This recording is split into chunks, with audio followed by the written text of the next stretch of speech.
ఒకే ఒక్క జీవితం. దేవుడు నీకు ఇచ్చిన బిడ్డలకు ఎంత ప్రేమను పంచగలవో అంత ప్రేమను పంచు. ఒకవేళ 7 జన్మలు ఉన్నాయి అనుకోండి, నీ పిల్లల దగ్గరకు వచ్చి, బాబు ఇంకో జన్మ ఉంటే ఎవరి కడుపును పుట్టాలనుకుంటున్నావు అని నీ పిల్లల్ని అడిగితే, పిల్లలు ఏమన్నాలో తెలుసా?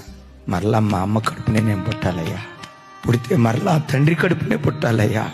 7 జన్మలు 8 జన్మలు లేవు, కానీ నీ పిల్లలు అన్న మాట, నా తల్లి కడుపునే పుట్టాలయ్యా, నా తల్లి లాంటి తల్లిని ప్రపంచంలో నేను ఎక్కడా చూడలేనయ్యా.